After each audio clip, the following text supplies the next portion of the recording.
Hi, Mary. Thanks for stopping by to see me.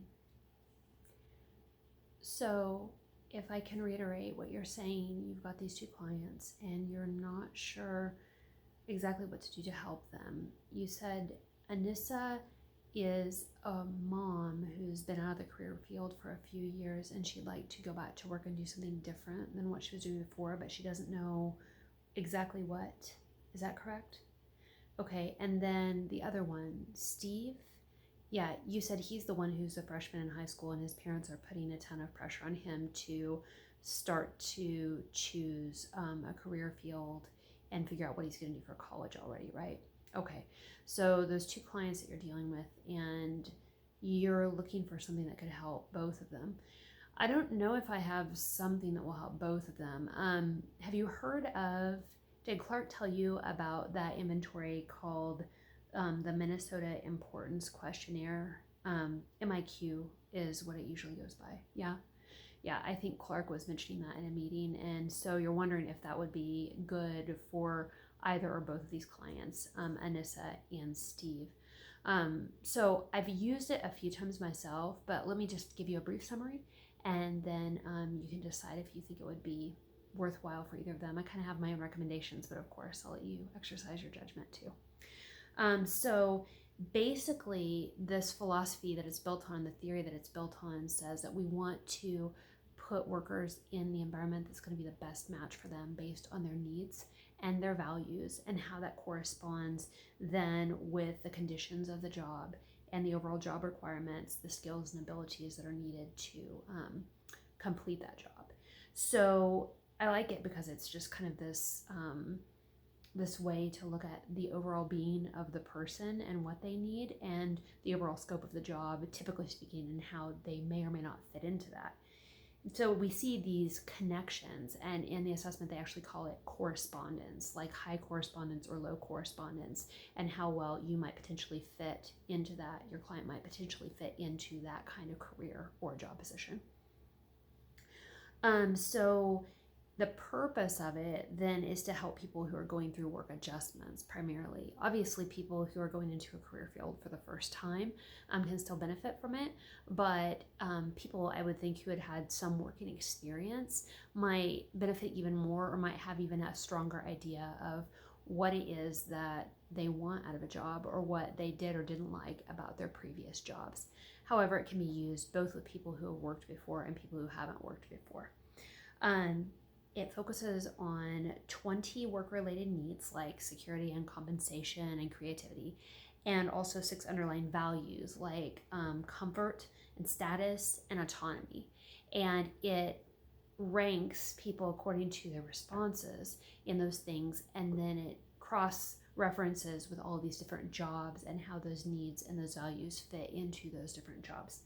And then there is also a paired and a ranked form of the test available. So if you want to use it, you might want to explore the differences between those two forms and which one might be more fitting for your client, and also in how you score the test and interpret the results.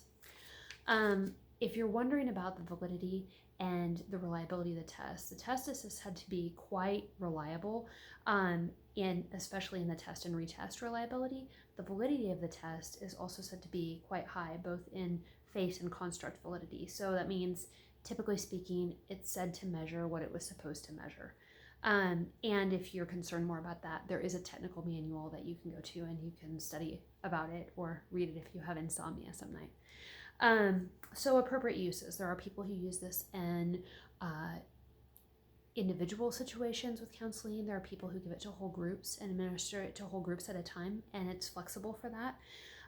But it's highly recommended that it's given only to students and adults 16 years or older, 17 years or older, because the people who wrote the test are kind of concerned that there will maybe be some discrepancy and younger people may not yet fully know their own needs or values to a great enough degree in order to give an accurate picture through this instrument as to what it is that they want to do. So a couple of questions I think that I would use it on screening whether or not I wanted to use this with a client, whether they were of that age or not, would be how well does the client already seem to have some sort of perception of their own needs and values in general as a person?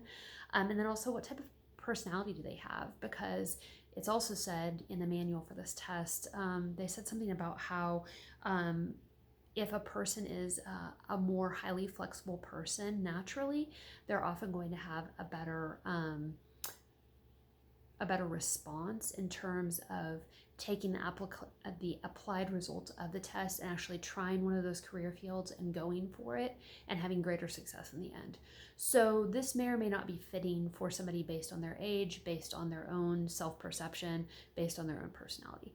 But to go back to what you asked in the beginning, then I think from what you were saying about Anissa, it might be something that you want to explore with her. It sounds like she's already had some work experience, right?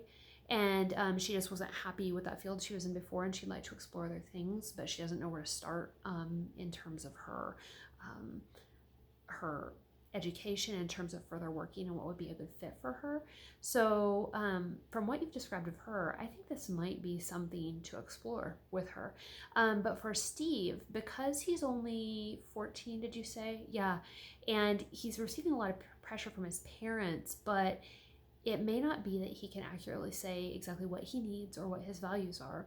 And therefore, I'd kind of be reluctant to use this with him unless you just kind of want to do it as sort of a research type of thing on the side with him, and then maybe use another tool or an interview or something to kind of figure out more of what he values and what is important to him at this point in time.